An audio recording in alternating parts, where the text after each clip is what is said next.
Uja Uben Neferni Hast, which means greetings, good rising or beautiful existence rising, great awakenings, enlightenment. My name is Arit Tachia Amet, and I wanted to make this little video for those of you that are new to HeruScopes, since I just started this Celestial Sunday series. And like I say, I'm still working out the best format for getting the videos to you. But I was asked to explain some of the terminology. First of all, HeruScopes is a play on words. We have horoscopes. Horus is the Greek name for Heru, so I called it HeruScopes. Heru is the son of a Sar and a Set. And if you're familiar with the story of the Lion King, that is a adaptation of the story of Asar and Heru and Asar's brother Set.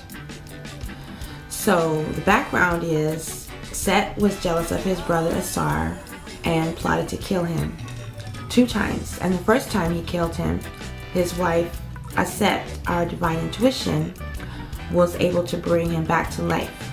Asar represents the soul. So the divine intuition was able to bring the soul back to life and conceive a child. That is Heru, the original Immaculate Conception. Then when Set found out, he was really even more jealous. Set represents the ego nature, our lower vibrational frequencies and character, personality traits. And so this time when Set killed Asar, he killed him permanently. Set wasn't able to bring him back to life. However, he was able to live in eternity. So the soul, even though the body dies, lives forever. So Heru represents the redemption of the soul. Heru grows up and is trained by his mom to become the redeemer of the soul and is able to defeat Set. Not through battle, but because that is the pattern in creation, that we're able to control our lower nature. And Heru didn't defeat Set in a battle. Set just accepted his position as the ego, but in service to the divine. So the idea with HeruScopes is I do the global reading, and then I can also do individual personal readings. And the global reading and the personal reading is the way that we can win if we align with the way the cosmic forces are aligned in the moment. So for instance, on the next episode of Celestial Sunday, which will be Sunday, February 9th, and I plan to have the videos ready by 8 p.m., will be the full moon attunement, because the moon is full on February 9th. So the tones that I will choose will be in corresponding with the reading for that night. So the moon will be full in the sign of Leo in HeruScopes. The full moon is Lord Jehuti, and the constellation of Sidereal Leo is represented by the goddess Sekhmet. So the cosmic chimes and chanting session for the full moon will be centered around those vibrations, and then probably some of the other ones. For instance, Venus is still in the sign of Sidereal Pisces, which deals with our emotions and learning how to control our emotions and not let them flood us. So the deal with the HeruScopes and the chemitones. The chemitones, each tuning fork, each chime, is tuned to a particular planet or a celestial deity, such as the sun or some of the asteroids, and the zodiac fork is tuned to the constellations along the ecliptic, and it corresponds to the precession of the equinox. So when I do a reading, astrology reading, I look at the corresponding cosmic force that goes with that celestial body or constellation.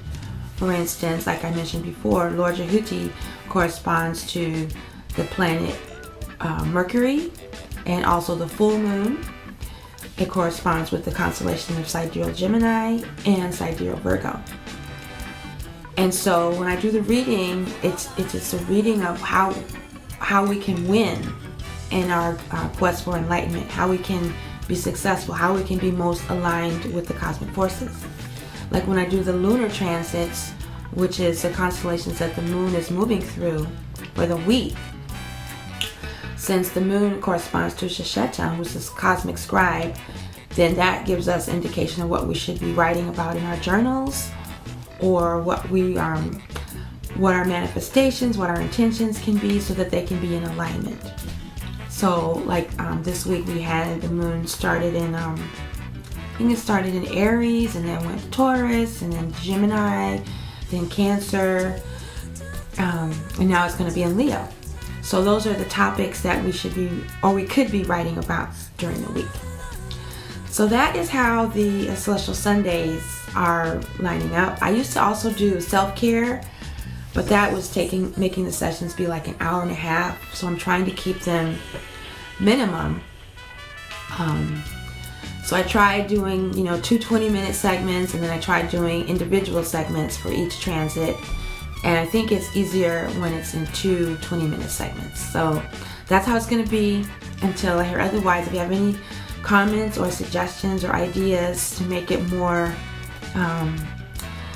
accessible for you, let me know. And also, if you go to HeruScopes.com, you can download the HeruScopes handbook, so then you can see which planets and constellations go with which particular cosmic force. By cosmic force, I also mean the Neteru, the gods and goddesses of the Kemetic, the Neteru, the Netters, the gods and goddesses, the cosmic forces.